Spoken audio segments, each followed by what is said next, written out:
I'm joined today by Alex O'Connor, who is an alumnus of our faculty. Alex studied philosophy and theology with us and graduated from Oxford in 2021. He's best known for his YouTube channel, Cosmic Skeptic, which currently has 1.62 million subscribers. Alex has described himself as a professional atheist, and he has explored atheism through his YouTube channel over the years. His channel now includes interviews and debates with figures such as Richard Dawkins, Neil deGrasse Tyson, Slavoj Žižek, Ben Shapiro, and Jordan Peterson. Alex also hosts a podcast called Within Reason, where he's interviewed scholars from a range of disciplines, exploring topics such as biblical hermeneutics, ethics, and modern atheism. Alex, thank you very much for joining me here today. No problem. It's great to be here. So I just wanted to ask, there's not that much known about your early life. Could you tell us a bit about where you grew up, your early years in education, and what made you first decide to upload videos about atheism to YouTube?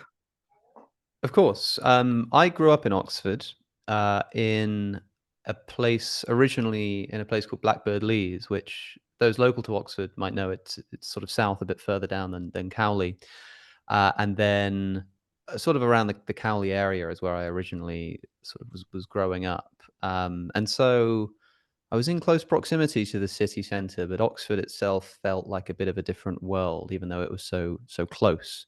It sort of felt like it was this Emerald City sort of on the horizon. And I was sort of hit and miss at school. I've spoken before about how I wasn't a great student. I sort of had on and off periods of working hard and trying to get good grades, but particularly in secondary school, just not doing a particularly good job. To the extent that when I first did my AS levels, I got 3 U's. I think they've changed the marking system now, but this is, ungraded, like below an F. One of the exams I overslept, even though it was at 1 p.m. And so I was not doing very well, and I had to retake those AS levels and sort of clamber my way up to get the predicted grades necessary to, I think, quite ambitiously apply to the University of Oxford, which was an unusual move. And I kind of did it. Everybody says they don't expect to get in, but I really didn't, especially given that my AS level grades at the time were A, B, C. And so to get predicted A star AA, which I needed, was already a bit of a sort of, like I say, an ambitious project. But it worked out. So yeah, I sort of did A levels twice, all around Oxford. I went to a secondary school called St. Gregory the Great. I think it's since rebranded to Greyfriars, probably due in part to its consistent hounding by Ofsted for needing improvement. And then the City of Oxford College to do A levels the second time round, which is by the ice rink. And that's what brought me to 2018 when I matriculated. Amazing. And you started uploading videos to YouTube before you matriculated to Oxford, correct? Yes, yeah. I've been doing it for the better part of 10 years or so now. So, what first made you decide to upload videos about atheism to YouTube? And actually, if I could step a bit back before then, what was your religious life like before becoming a out and proud atheist online? Well, I was and am a Roman Catholic because there's no way that you can actually leave the church, as far as I know. I'm told it's a bit of a grey area whether excommunication counts as not being a Catholic anymore or just being a really bad Catholic. I like to think they've got the message by now, but one can never be too sure. So I was baptized and confirmed, and an altar boy as well, actually. I used to swing the incense, but I was only as religious as a boy of however old I was, 10, 11, could realistically have been. I couldn't have even pronounced filioque, let alone told you how important it was to the doctrine of the church.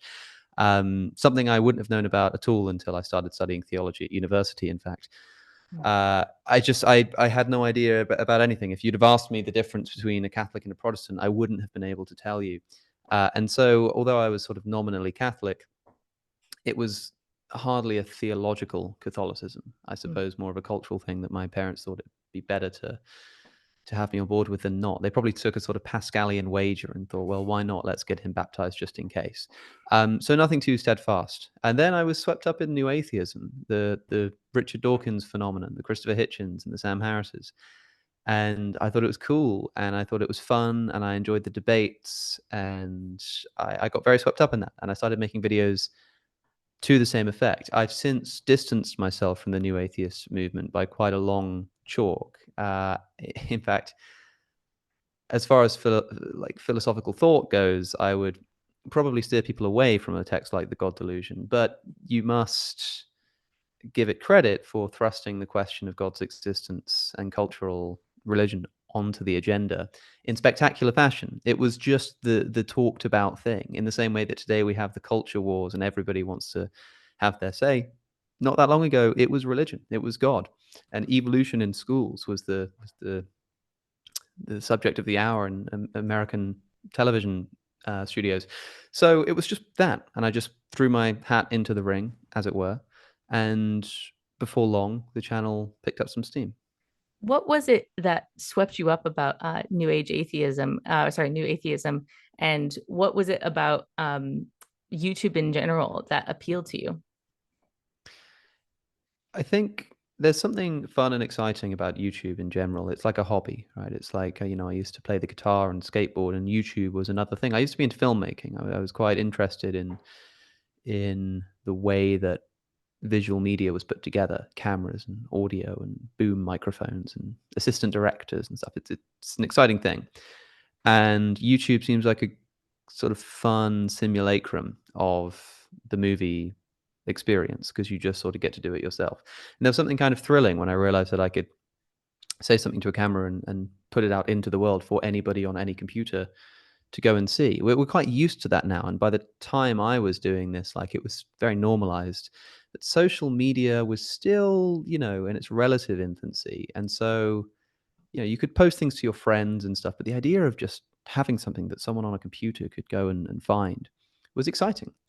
And I tried all kinds of different topics and kinds of videos. I've mentioned two of them already. I did guitar tutorials, I did skateboarding videos, and then, having been interested in new atheism, it must have been taking a copy of the God Delusion. I think it might have been my brother's, and flicking through it and thinking, this sounds fun. Yeah, no, you're right, Professor Dawkins. All of this religious stuff is kind of nonsense, and they are so prideful. And I suppose it helped that on the first print you have these glowing recommendations on the back from Darren Brown, calling it his favorite book ever, Philip Pullman and the like, just all sort of lauding how wonderful it is that it's easy to get swept up when you are 13. Mm. And would you say when you first started making those videos that you had an idea of what it meant to be an influencer? Did you imagine yourself as a YouTuber or have a particular trajectory with the content that you made, or was it just things that came to mind in the moment? There was definitely, I mean, the influencer phenomenon hadn't really started at that point. There were YouTubers, but these were they were sort of making prank videos and gaming and all of that kind of stuff. And there were some big names in the field, the sort of classic YouTube famous people, your KSIs and your PewDiePies and people like this, right? But the specific era of online debates and video essays was really starting to get going when I was picking up on this. So the idea of political or social commentary that often consisted in responding, like you'd play a video or you'd look at something someone else had said or a speech, and you would literally just interject. You'd edit in your little responses throughout, and that was a popular style of video. And they were entertaining because you could be sarcastic and you could choose what to respond to, and the internet is an endless Niagara of useless information, and so you could just pick whatever suited your purposes best, which would be to create an entertaining rebuttal. And so that kind of stuff was all over the internet. Um, but the term influencer, I think, is a funny one. It seems to mostly apply to people who have an online presence, but don't have any sort of definable project. Like I don't. I think that someone who's an influencer is literally someone who's famous for fame's sake, and so they influence in the sense of just whatever they feel like saying that day is the subject of conversation. For me, I'm a YouTuber, and maybe I influence people's views, but I do that as a channel for other people's writing. I stand on the shoulders of giants, as Newton said, except Newton actually, climbed up a little bit further and did something with it. I just sort of listen to what they're saying and shout it out. So I'm more of a translator of information. I think I explain concepts more than I come up with them or influence thought in any direct manner. Brilliant. Thank you. And when you were making videos and you were doing your A levels and then redoing your A levels, did you already know that you wanted to study theology at university, or is that something that you thought about? Did you have any doubts about studying theology, or what particular subject you would do? Well, I had at one point in my life, I thought about going into STEM, physics, or something like that. Later on, philosophy seemed like a more worthwhile pursuit for me. And I wanted to study philosophy and possibly something like philosophy and politics. I wouldn't do PPE because I don't have the maths for economics, and it was so competitive and had such a bad reputation.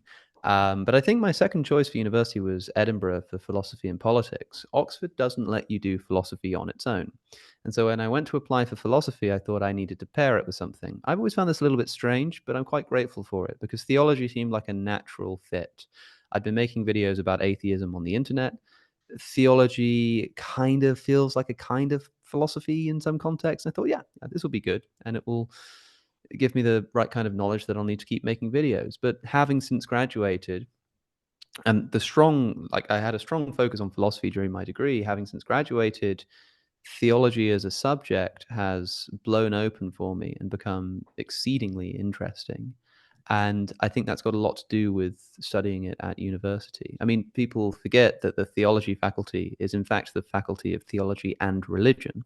It's not just a confessional pursuit for people who want to be priests. It's also anybody who's interested in religion as a psychological, anthropological, historical phenomenon.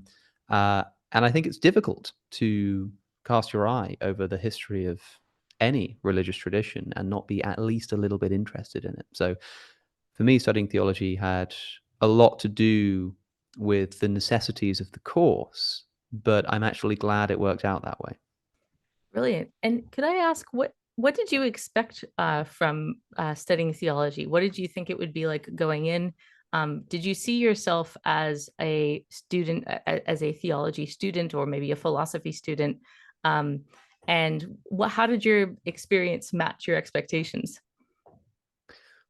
Well, I think I was impressed by the level of sort of independent influence I had. Yeah, I don't know how it is now, but it was the case that there were particular mandatory papers, one of which was the figure of Jesus through the centuries. And so you sort of have to study the figure of Jesus. And I remember my then tutor setting out the topics we were going to do, the reading list, and one of them had a name I couldn't even pronounce, and it looked like it was going to bore me to tears.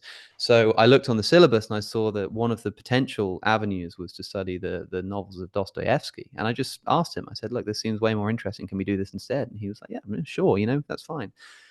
And so it was surprising that there was so many ways in to a subject like that, and I had a great time for that reason because I was able to sort of tailor it to fit my desire. So I had a good time. I was also surprised by how interesting I found a lot of the religious content. I mean, I was primarily a philosopher, but my main interest was in philosophy of religion. So even in the philosophy papers, it was philosophy of religion, and they lent themselves to each other quite well. The surprising thing is that since graduating, I've suddenly become really interested in the Bible, in particular, in like New Testament studies, and that has completely surprised me. If you told me 5, 10 years ago that that would be one of my most sort of studied topics, just recreationally, even it would make no sense to me at the time. It's one of my regrets from studying theology is that I didn't focus on something like New Testament or biblical languages or something like that, because that would have been very useful now. Um, and I have no doubt that that interest would not have been unlocked had it not been for studying at Oxford, even if just because of the people that I met there, who lots of them theologians brought a certain flavor to our discussions that I realized I couldn't get from anywhere else. Really? And do you think that you had a unique experience as an atheist student studying philosophy and theology? Honestly, no, because it's quite a normal thing to do. I understand it's a little bit strange that it's a little bit strange to think that an atheist would study theology, but then it's not, because atheists also study classics, and nobody's confused why an atheist with regard to the Greek pantheon would be interested in studying the Iliad. In fact, becoming obsessed with the poems of Homer. It's interesting, and it's not interesting to everybody, like even to some Christians, probably most Christians, theology is a dreadfully boring pursuit because that's just not what you're interested in. But if you like religion and theology and you're interested in it as a subject, it's awesome. Of course, people do study it confessionally. Like if you want to become a priest or something, having a theology degree is going to be really useful for that. But you guess what? You get to choose your modules. So, if you want to be a priest, then maybe you're going to study ecclesiastical history. You're going to look at the writings of the church fathers. You're going to, look at, I don't know, you're going to look at theological, historical disputes. You want to understand the development of the church and that kind of stuff because it'll be useful for your career.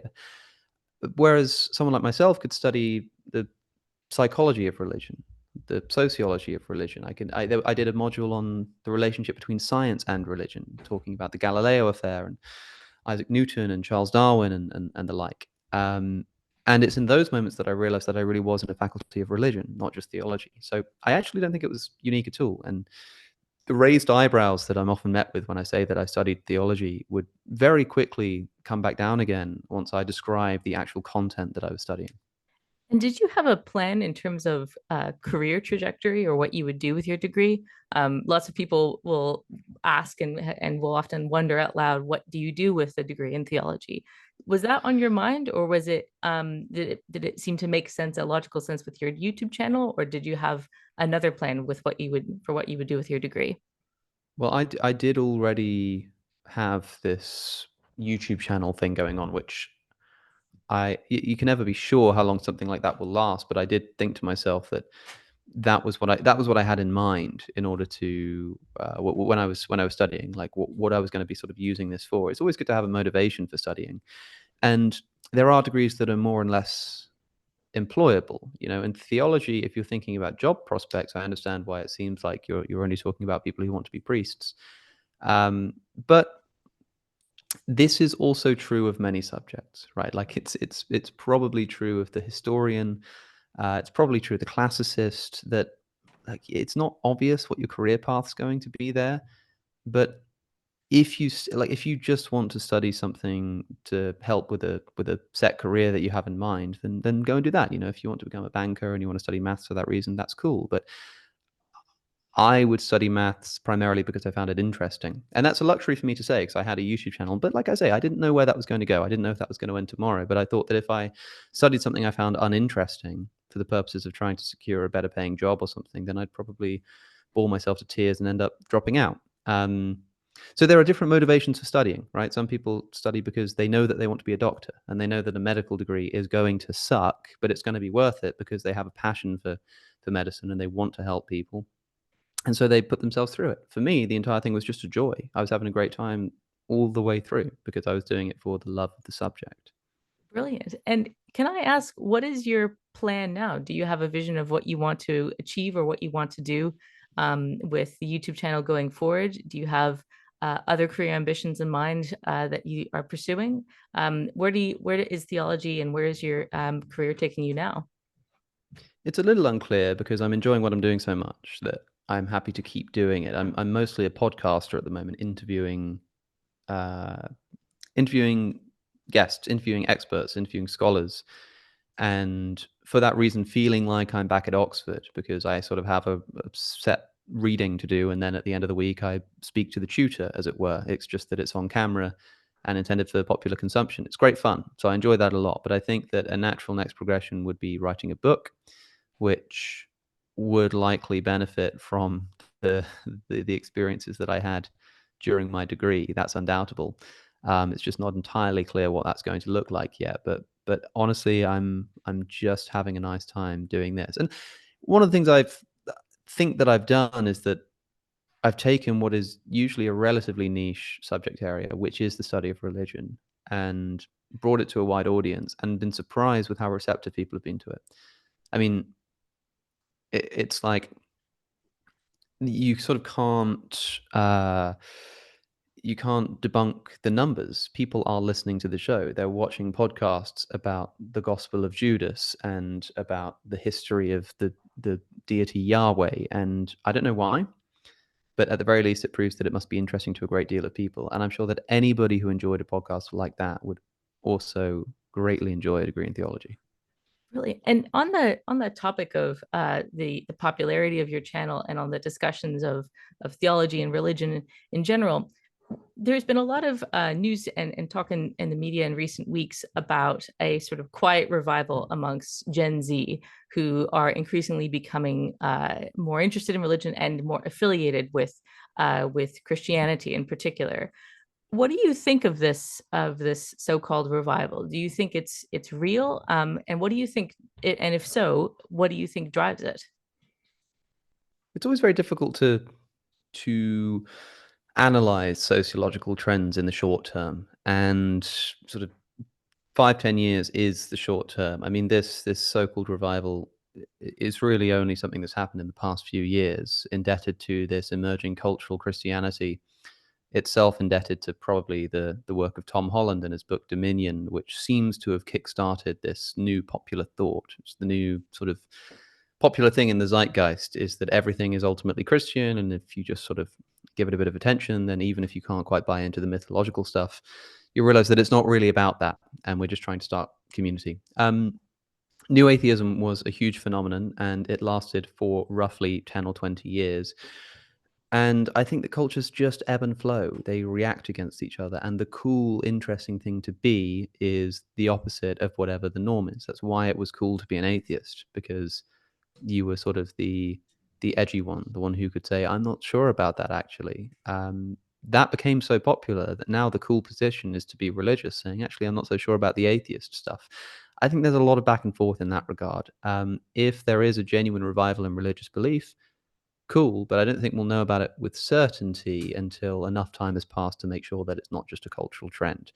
A lot of these people who are interested in religion are describing themselves as cultural Christians, which it's unclear what that even precisely means. Um, I'm interested in it as a phenomenon. It would be interesting if more and more people are calling themselves Christians, but I'm interested in the specifics too, like how many new people, young people, believe that Jesus was born of a virgin, for example. That's a slightly different question. But I think the main thing that's happening is people are beginning to say those kinds of questions aren't actually important. Like, who cares? Religion is a cultural phenomenon, and it's one that I want to be a part of, in part due to the so-called meaning crisis that is often described as though it's like a product of the last maybe 100 years or so as the result of atheism, and like it's got nothing to do with the development of super technologies like the internet and phones and social media addiction and pornography and all of these kinds of things. No, it's religion and atheism that has caused this so-called meaning crisis that is also something which has so obviously existed through the history of mankind. We've always been struggling with meaning. I think that's what religion is. I think it's a response to the crisis of meaning that is perennial in the human condition. But because of this perception that the struggles with meaning that we all have might be due to the collapse of religion and the rise of atheism and stuff like that, people think, well, let's give this Christianity thing a go, and hopefully we can save our culture from the creeping nihilism that's making us all depressed. I'm not sure if I would be so optimistic, but it would be great if it did work. And I guess we'll just have to wait and see. That's fascinating. And just to file to tie things together, if you were able to speak to any young students or prospective students who are applying to university and are thinking of applying to Oxford and studying theology and religion, or perhaps at other universities, what advice would you give them, particularly those who might not see themselves as a traditional Oxford student, or unsure about whether theology and religion is for them? Just apply. If you're not sure about the subject, that's perfectly normal. Most people get halfway through their degrees and still are not sure that they're studying the right thing. Um, but if you think it's something you want to do, but you're not sure because you don't think you would be the right person for it, or something of that regard, then just put in the application. I mean, there's no harm in doing so, right?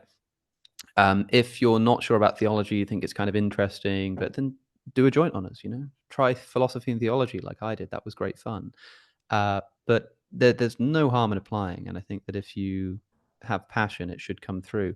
Don't lie on your personal statement. Don't say that you've read things that you haven't. Don't like be prepared to discuss anything that you write in your personal statement in an interview. Like, you know, don't go overblowing it or whatnot. People, admissions officers are not looking for what you know. They're looking for like how you learn. You know, I think if you apply saying you've basically got no knowledge but you want to learn a thing or two and just demonstrate a curiosity, and then if you get an interview, just like being asked a question and saying I've got absolutely no idea, but like I'd love to explore that and trying to do that on the spot. If you can demonstrate a curiosity, that will be enough.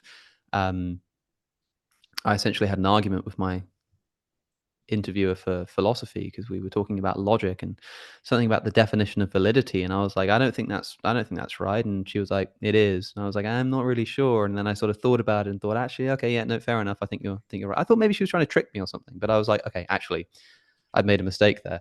And that seems kind of embarrassing, perhaps, and maybe not the kind of thing you want to do in an interview, but it's actually perfect because, you know, you want to demonstrate your aptitude for thinking, not your wealth of pre-existing knowledge. Because if you know it all already, then what would be the point? So just apply and apply with curiosity and enthusiasm. And as long as those two things can come through, you'll probably have a better shot than somebody without those things, but who knows what filioque means.